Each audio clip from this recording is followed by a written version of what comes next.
দিদি please please, তোমার স্বামীর সন্তান আমার পেটে আছে, আমাকে মারো না। গায়ত্রী, তুমি মাটিতে নিচে কেন বসে আছো? কিছু হবে না, চিন্তা করো না, রিল্যাক্স। হিমাজি কেন গায়ত্রীকে বউ বলে ডাকছেন? এই রুদ্রা, আমি তোমার স্ত্রী। তোমার মা কেন গায়ত্রীকে এই বাড়ির বউ বলছেন? প্লিজ বলো, কি হচ্ছে? তুমি ওকে কেন জিজ্ঞেস করছো? আমি বলছি, কারণ তুমি এমন একজন নারী যে বংশ এগিয়ে নিয়ে যেতে পারে না, সে কেমন বউ? বউ সেই যে আমাকে একজন উত্তরাধিকারী দেবে। রুদ্রা, গায়ত্রীর গর্ভে যে সন্তান বড় হচ্ছে সেটা কি তোমার? হ্যাঁ, আর এখন থেকে গায়ত্রী শুধু আমার সাথেই থাকবে। আর আমি তোমার থেকে ডিভোর্স চাই।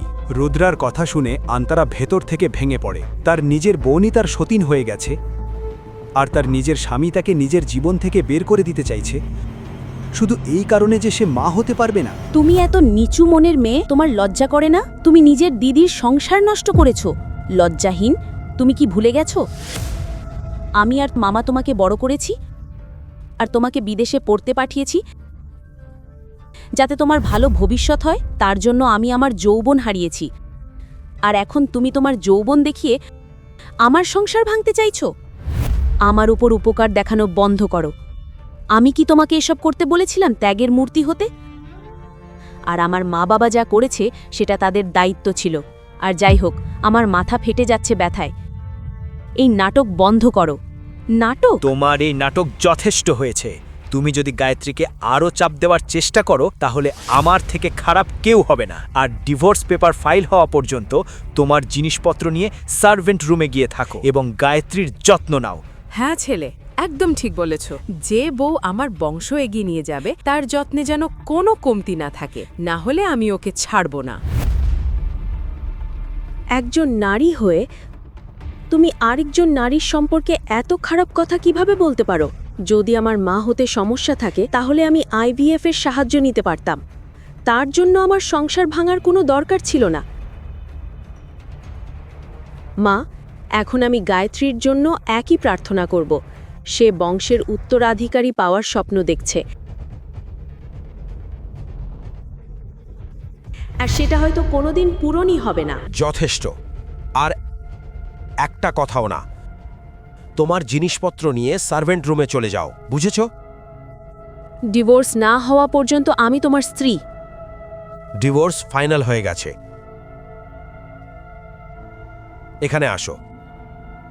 চলো মা। এটা বলে রুদ্র অন্তরাকে উপেক্ষা করে নিজের ঘরে চলে যায়।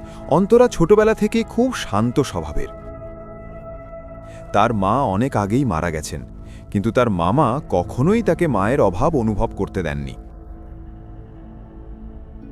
সে তার শৈশব কাটিয়েছে চাউলের একটি ছোট ঘরে চরম দারিদ্র্যের মধ্যে। গায়ত্রীর পড়াশোনা যেন বন্ধ না হয় সেই জন্য অন্তরা নিজের পড়াশোনা ছেড়ে দেয়, কিন্তু গায়ত্রী সব সময় তাকে কটাক্ষ করে এবং অপমান করার চেষ্টা করে।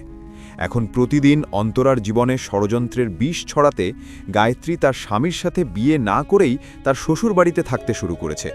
এখন অন্তরার প্রতিটা সকাল অপমান দিয়ে শুরু হয়। রুদ্র বেবি, আমার গলা খুব শুকিয়ে গেছে। অন্তরা, যাও গায়ত্রীর জন্য জুস নিয়ে আসো। অন্তরার ইচ্ছে হচ্ছিল গায়ত্রীর মুখ ছিঁড়ে ফেলতে, কিন্তু গায়ত্রীর গর্ভাবস্থা আর রুদ্রের লাগ মনে করে সে চুপচাপ রান্নাঘরে জুস আনতে যায়।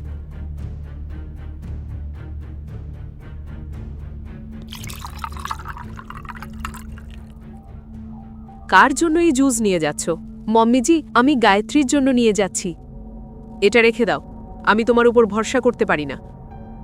কে জানে তুমি জুসে বিষ মিশিয়ে দিয়েছ কিনা, আর আমার ভবিষ্যৎ নাতি জন্মের আগেই মারা যায়। দিনু, এই জুসটা গায়ত্রীকে দাও। মম্মিজি, আমি অনেক চেষ্টা করেছি রুদ্রার মন জিততে, কিন্তু ও কখনোই আমার কাছে আসেনি। তাহলে আমি কি করব? আহা, তোমার মতো নিরক্ষর মেয়ের কাছে তো আমার কুকুরও আসবে না। তুমি সৌন্দর্য কি তা জানোই না। তোমার ছোট বোনের কাছ থেকে কিছু শিখতে পারতে। আমার শ্বশুর তোমার মধ্যে কি দেখেছিলেন জানি না, যে তিনি আমার রুদ্রার জীবন নষ্ট করে দিলেন।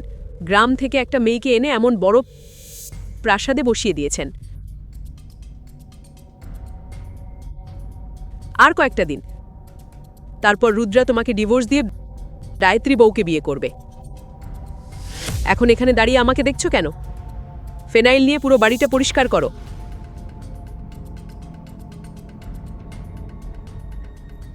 পুরো বাড়ি পরিষ্কার করার পর যখনই সে রুদ্রর সাথে কথা বলার সুযোগ পায় সে রুদ্রর ঘরে যায়, কিন্তু রুদ্রকে গায়ত্রীর হাত চুমু খেতে দেখে তার চোখে জল এসে যায়। তবুও সাহস জোগাড় করে অন্তরা বলে, রুদ্রা, তুমি খুব ভালো করেই জানো আমাদের দুজনের মধ্যে যে গোপন কথা আছে, তারপরেও তুমি গায়ত্রীকে বিয়ে করতে যাচ্ছ। তুমি যদি ভাবো তোমার চালাকিতে তুমি সফল হবে, তাহলে তা হবে না। আমি কখনোই তোমার উদ্দেশ্য সফল হতে দেব না। আর আমার উদ্দেশ্যটা কি? রুদ্রা, যদি তোমার দাদু সেই শর্ত না দিতেন তাহলে আমি কখনোই তোমাকে বিয়ে করতাম না। আমি সব বুঝি অন্তরা, তোমার মতো মেয়েদের চালাকি আমি খুব ভালো করেই জানি। এটা বলে রুদ্র ঘর থেকে বেরিয়ে যায়। যে বিছানায় আন্তারা আগে ঘুমতো, আজ সেখানে তার ছোট বোন শুয়েছিল। ঠিক তখনই সে বিছানা থেকে উঠে আগুনে ঘি ঢালার মতো এমন কিছু করল যা আন্তারা স্বপ্নেও কল্পনা করতে পারেনি। পরবর্তী কাহিনী জানতে দেখুন পরের এপিসোড শুধুমাত্র পকেট এফএমে। লিঙ্কটি বিবরণে দেওয়া আছে।